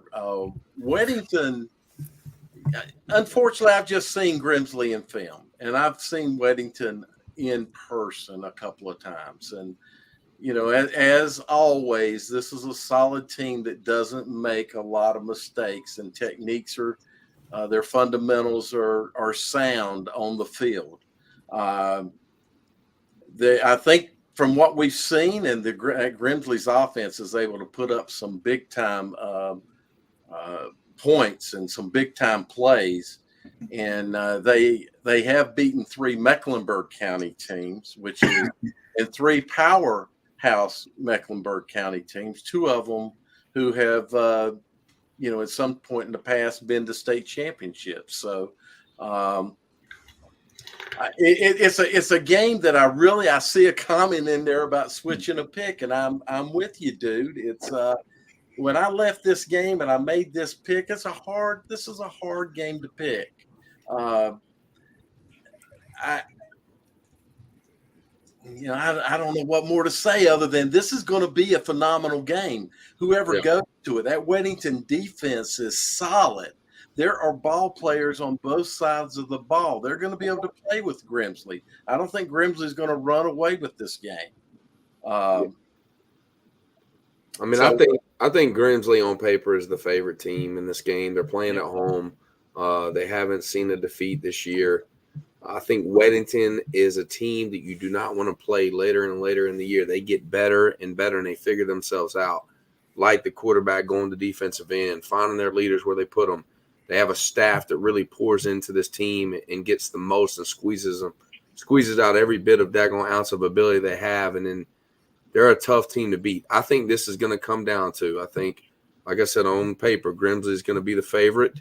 I think Weddington's going to have to pull some trickery things out, and Capone's really good at doing those things. Hearing him call the game on the sideline, he has very great control of what he's trying to do. But, Grimsley could be overwhelmingly. I mean, they could just – their rushing attack, and they're led by that sophomore. He's a sophomore, right, Grice? The sophomore they have at Grimsley? Yeah, Mitchell Summers, sophomore. Yeah. I mean, that kid's – he's proven himself. Like, he nearly had almost 200 yards versus Huff, and Huff is a hard team to run against. So we're going to see that. But I think Weddington – I would love to see a local team pull through right here. I would be pulling for Weddington if I went to the game. But Grimsley, I think on paper, is the favorite right now. So, Grice, I got a comment for you. This is an inside joke for everybody. I used to wear a straw hat, and my profile picture used to have me in a straw hat. That's a comment back to your comment that I just read. Yeah, go ahead, Cam. I'll let you comment and see. I saw this Grimsley team last week. As Sam mentioned, it's very hard to run on Huff. We talked about the defense at Weddington, and I think Huff's is just as good, if not better, having only allowed more than one touchdown only once up until the Grimsley game all season. So Grimsley will get their points. It's all about if Weddington can keep up. Grimsley's defense wasn't bad either. Held Tad Hudson in the pocket. Sacked him a few times, but I think it'll come down to, just who can put up more points. Could be a last possession type game. It always comes up to who puts in the most points. That's what my man Gary, they gonna let him know. Where you been all day, Gary? Gary came in. Gary's been asleep the whole night. Captain Obvious. But that was the object of the game, getting the most points. But, I'm looking at it from the standpoint of the diversity of Grimsley. To play Catholic, and then to play Independence, and then to Huff. You're playing. Yeah, I know we like to say they beat 3 Mecklenburg Powers, but they beat 3 Mecklenburg Powers that get their power from doing something different. That's a great point, Gary. And that makes me think that Grimsley is more prepared than Weddington, because they've basically seen it all. They've seen Huff, which is a defensive dominated team that relies heavily on the kicking game for field position and scoring from the 40 on in. You look at Catholic, that makes you play disciplined football, assignment football. And then you look at a team like Independence that was balanced. They could throw it, they could run it. And so Grimsley, to me, they've been through the gauntlet, not just because it's Mecklenburg County, but just because they've played different styles and been successful against all of those styles. Good point. That's a great point, Gary. I thought that was phenomenal. Now, the one thing I got to go against now is Weddington is probably the most polished team from offense to defense across the board. Their kicking game is not they don't have flaws. You see what I'm saying? So now putting that against a Weddington team, they've been battle tested in all those different phases. Now they got to put it all together. Now, I don't think Weddington is not necessarily better, like a better offense than Independence at the time, or a better defense than Huff at the time, or a kicking game as Huff, but they're all solid across the board. I thought that was a great point, though, Gary. Great job.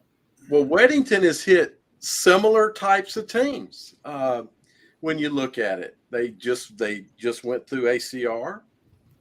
Cox Mill, very good passing team, led by a great offensive coordinator, right? Not that night. Not that night. Weddington has faced multifaceted offenses as well. So, and teams that are at a high caliber of play as well. You got to remember that team that they beat this past Friday night is without question one of the top 10 teams in the state. So, I think Weddington's got a lot going in. Gary's excellent point, though. That's excellent. Because football's not linear, Gary. You know, people try to look at how one team plays and their common opponent played that team. You No, I can't get it. tell how the two are going to play each other. But when you can look and see, well, they played a heavy run team. They played a team that's very good in special teams. Like you said, inside from the 40 in, they're a threat to score. And you got a real diversified team or a team that can throw. And you see that they do well against all of that, then that tells you they're a solid. They are a solid, at least on defense, they're solid.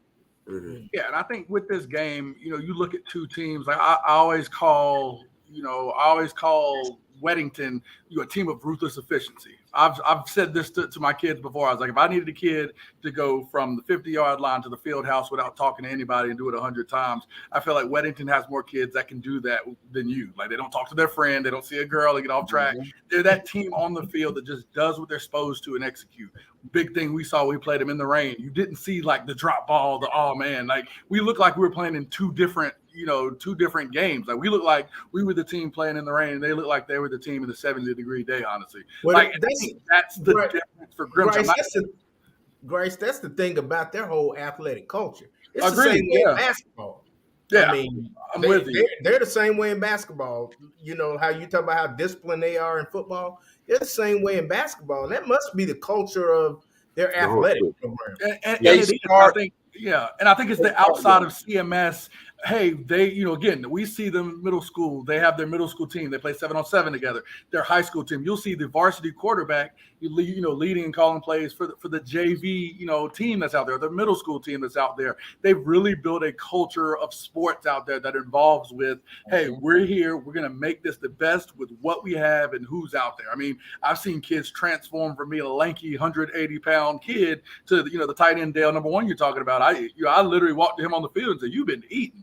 That kid was a 180-pound lanky receiver, and now he's a 225-pound monster. But, again, to me, it's going to be who makes the least mistakes. Everybody says that, but that is truly Weddington's great. And I think people, when we get down to this point, it's about being elite. Grimsley's elite with their team, their defense. They have amazing players, and they have that never say die attitude. You get through the 3 teams they've just been through, they've been through some wars. And I think people are discounting the side of the bracket as it pertained to where we were with on the Weddington side. But what you had was just a lot of people that made mistakes and slipped up. And you had a team like AC Reynolds really be the beneficiary and don't make those same mistakes that a Butler made, that a Chambers made, which led to them losing that game. You've got Weddington being the best from that to show we're not going to make a lot of mistakes, but we're going to execute. So the interesting thing for me will be in the first quarter of just how they're able to handle that defensive line from Grimsley. That's been to me one of the most different things I don't think many teams have seen. When you got that,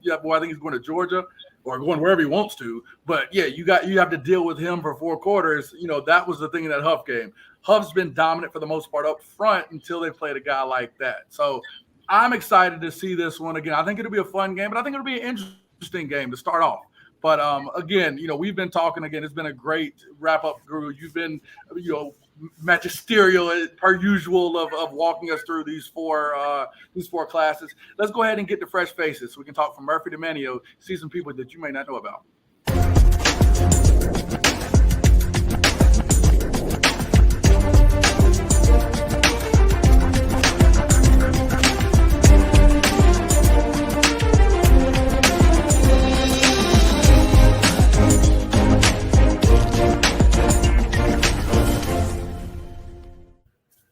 All right, what's going on, everybody? A special G&G edition, as we always do at this time. We got some fresh faces here. Again, we tell you all the time from Dare to Manio, from Murphy to Manio. Grant, I got to get it right. Dare to Cherokee. We try to highlight some of the best players that you haven't seen out there. And again, playoff edition. So we work with a few teams. So we're trying to make sure we get you guys with some different players here. Let's go out to East Duplin in a big 49-6 win over Whiteville in the North Carolina 2A quarterfinals. We have Brecken Bowles here, who had a team high 18 tackles, a fumble recovery, and he almost took it to the house with a big recovery there. Again, for the season, he has 106 tackles, 12 tackles for loss, and 3 forced fumbles. Griner, we got a defensive guy here, man. Tell me what you see about this big-time performer. Definitely sticking his face in there, not afraid to make a tackle. East Duplin's a tough team to deal with in playoffs. They're always here. I mean, it's like every year at this time they're here, and this guy's just stepping up. another fresh face, but it ain't fresh to them. They're used to having. That's a great tackle coming up in lane 2. That's one of the hardest things for DBs to do is to be able to set the perimeters. 2 different types. You got to set the edge on the line of scrimmage and be able to set the perimeter, being able to come up, make the running back or the quarterback cut back. That's where you have all your help, is setting the perimeter. He does that a great job for East Duplin. He does it all. Fantastic performer. Let's come back into the area. Let's go to Christopher Deuce Daly out of East Lincoln. Again, had 3 touchdown runs in that big time 46-20 win over Kings Mountain. Those touchdown runs covered 40, 60, and 80 yards. Let's talk about him for the season. Through 13 games before Friday, he had 138 carries for 1,375 yards and 16 touchdowns. Again, we talk about the ingredients for what we consider was an upset against a big-time, tough Kings Mountain team that he really showed, again, with some of these big-time runs. Look here. Once he gets in front of you, Griner, don't look like he's going down at all. What do you see here? Well, I think, Deuce Daly has got a great name for it. He put up more touchdowns than just a deuce. But, kudos to the coach to recognize how to attack the Kings Mountain defense, to be able to understand they're super athletic, to be able to hit quick things like a trap, be able to touch those guys, because the longer the play develops, their athleticism is overwhelming for an offense. And to be able to – this kid carried out the game plan. That's why he's on the fresh faces. Good job. Definitely. Yep. Hey, let's go to Nigel Dula from Drawn High School. Again, another big-time back here, 26 carries for 166 yards and 3 touchdowns in their big 42-21 win over Andrews in the North Carolina 1A quarterfinals. Again, Dula's a junior for the season. He's played in 9 games and has more than 1,300 yards rushing. So, again, hadn't played in every game this year, but he's had big-time performances in all those. Griner, let's talk about a big-time performer here from Drawn High School. Dula's, his name is maybe the best name I've heard in a long time. Dula, you got to be bringing a load, running behind your offensive line. It sounds like something I'd see in Lionheart, like Jean-Claude Van Damme. He's going against Dula.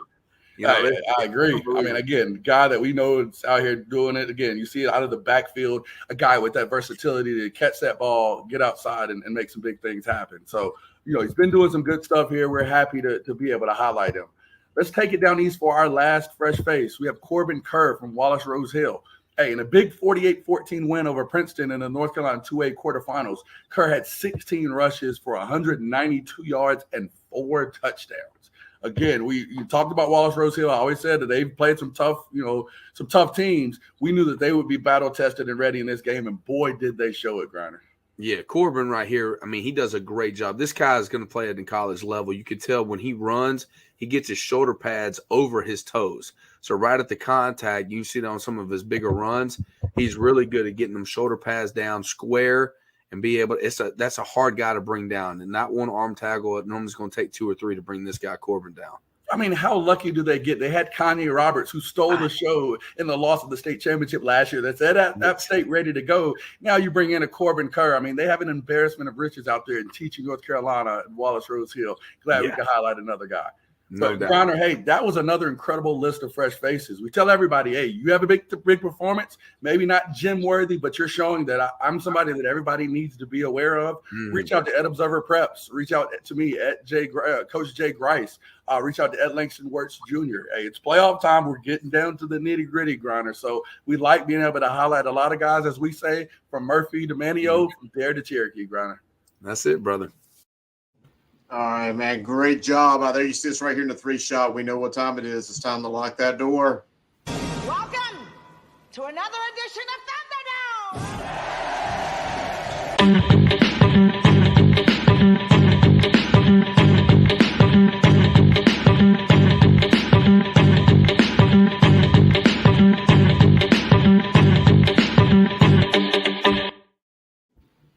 All right, man, here we go.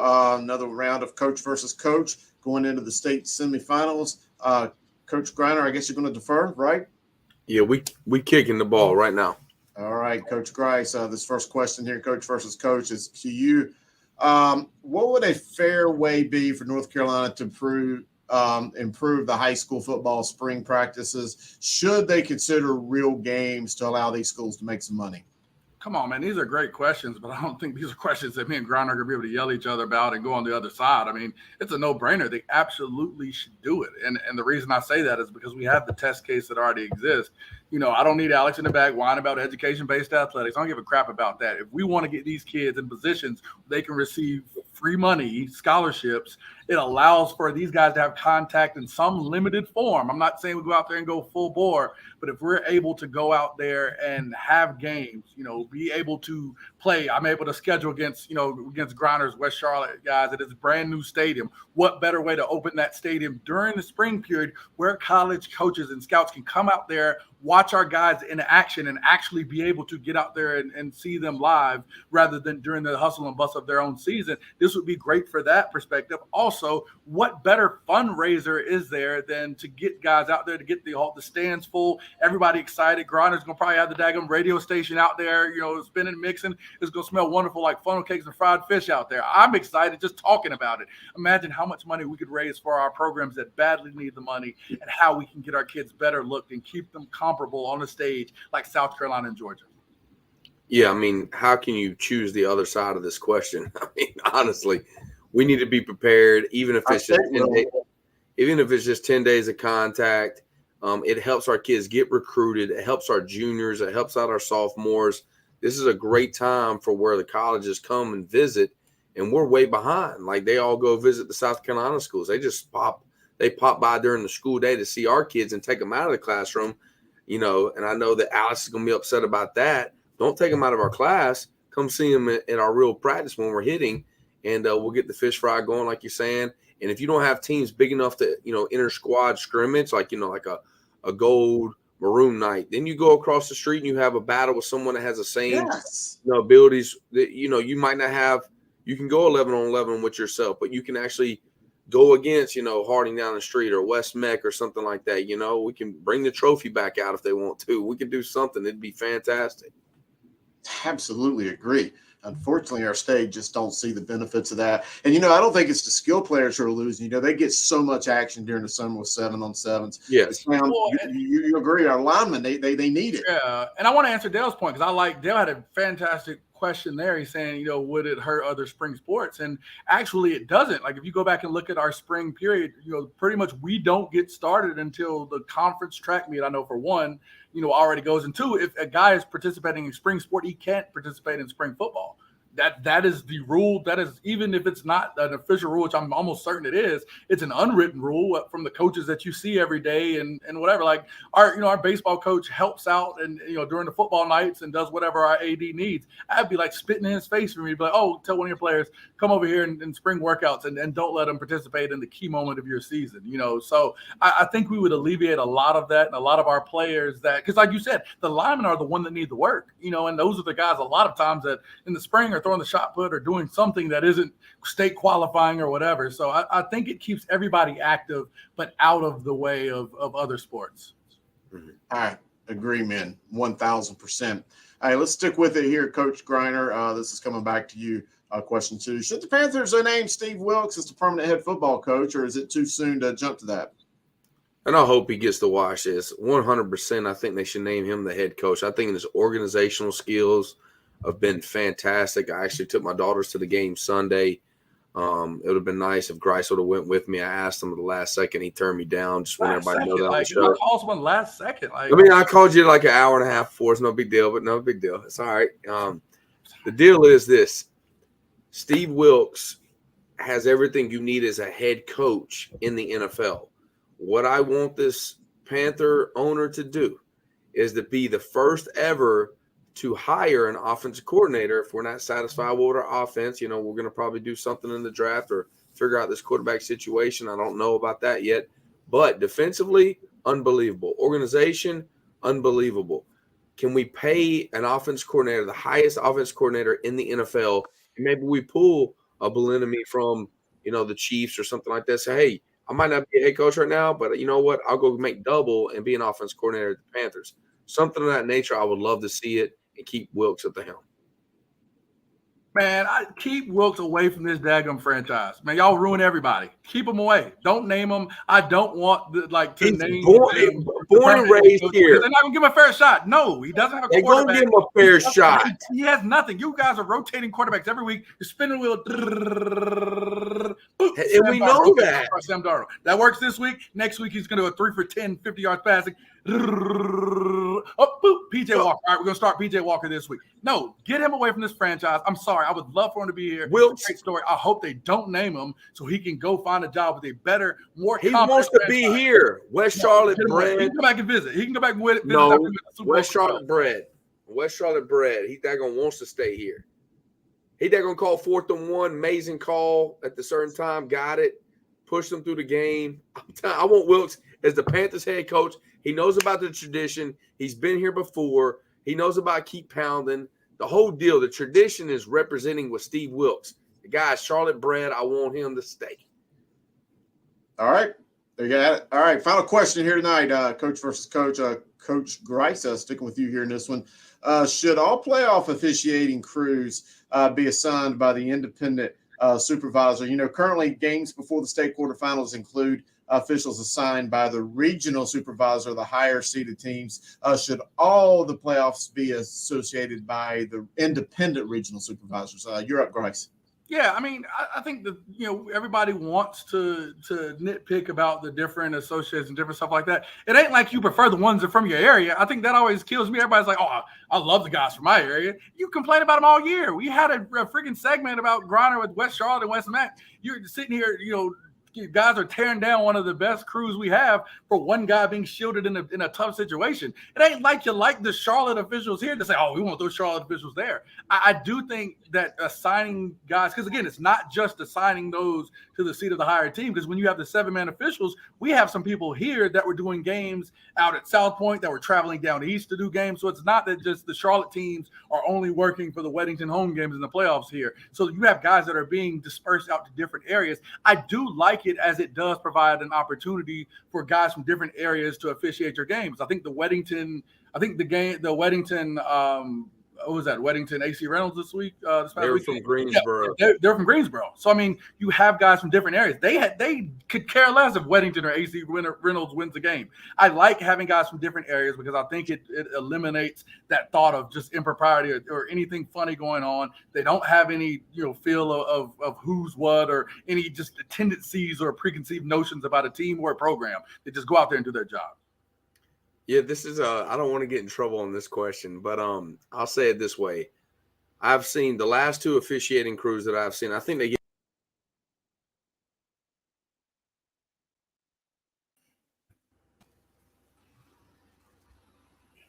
I don't know what is happening, but either way, I think I'd like to ask Alex here because I don't know where everybody went. Alex, what do you think?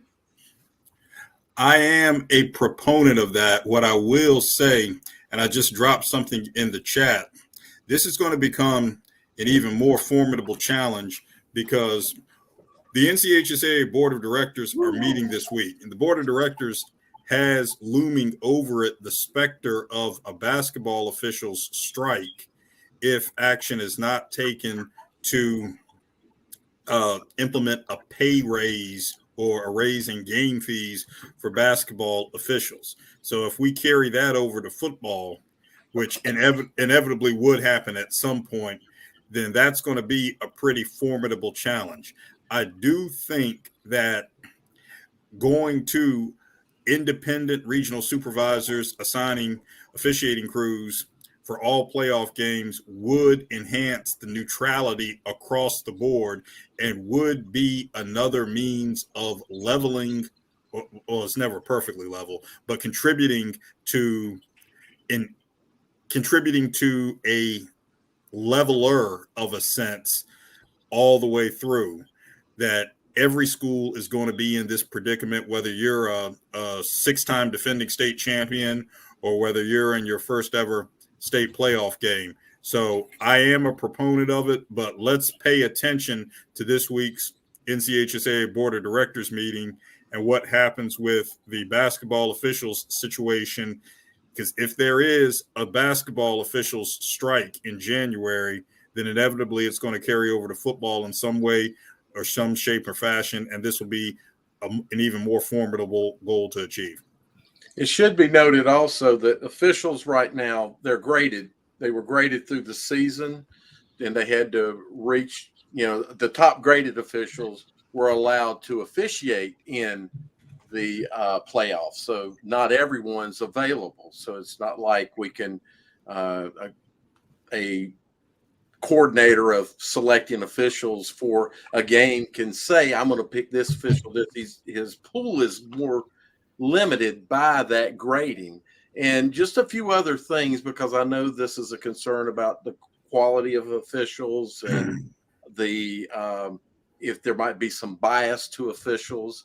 The officials are reviewed by their own internal processes, and those kinds of things are vetted out. So, and I'm assuming that at every game, at almost every game I attend, there are also observers at the games, official observers that are there watching the plays and grading in real time. So that's what Sam made a great point. The last couple of weeks, and actually I've seen I think all the crews I've seen all the way through the playoffs have been very good, and they've gotten better as we've gotten deeper into the playoffs. I think the last 3 games have been exceptional crews that we've been privy to. I mean, agreed. I think, I think that's, this is a conversation that could go on for hours. And I think Alex did tip to a good point that I think we may have to talk about in our next show about the board of directors meeting, the pay, the adjustment as far as sportsmanship and some other initiatives that are being set out in their upcoming meeting. So more to come on that, and I look forward to that. But as we always do at this time, we've got to take it to the star of the show. So Sam Griner, final thought. Let's go. No star of this show. I has been in the show. I get whooped in the game show now. I'm sad. It's just sad. But I really appreciate all your hard work you guys do. A lot of you guys don't know that are, away from the show. These guys put a ton of work in. They travel. They really dedicate themselves to 2 to 3 hours for this show a week, not including to the games or studying that they do or putting things together. I mean, Grice has put in an Excel sheet down, breaking things down for Mr. Football not too long ago. And he puts a lot of time in. These other guys do a lot of time. They break stuff down. Kudos to you guys.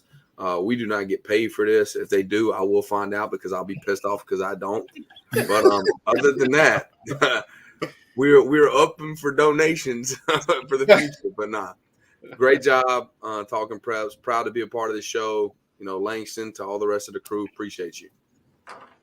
That was incredible. You always do a great job with that. I mean, again, so Langston's having some technical difficulties, so I get to do this part. This is always kind of, I think, my favorite part, ending the show. But, as I always talk about, man, this show is something special, and I think I'm always blessed to work with some amazing people. I mean, everybody on the screen works hard, including Cam, who I give the most hell to, as I tell everybody. But I think he's going to, be one of the best voices out here. As it pertains to, talking about sports, specifically the sport that I partake in, but we're going to make sure we get on the right to be the preemptive best. But that's all for the show today. I'm Jonathan Grice, again, coach at Cox Mill. Got Sam Griner here, the head coach at West Charlotte. Hey, they're going to keep moving, keep getting it done. As I always call him, the coach, Gary Richmond. I don't care how much he thinks he's going to retire. He is always out here, legend in 2 games like Pee Wee Kirkland. We have Dale Ross, the CMS historian and one of the smartest people around anything history related that I know. We have the guru, whether he wants it or not, the number one voice in the high school football that you can find. It just comes back to him like water. We have the guru in training, Cameron Williams, again, a guy I think that's going to be one of the preeminent voices once Langston decides to hang it up. We have, as they call him, the contrarian, but as we know, one of 919's greats out there, Brother Alex Bass, and this is Talking Preps. And we do have Langston Wirtz in the back somewhere trying to figure out what's going on. Talking Preps, Charlotte, though. We're out. Okay,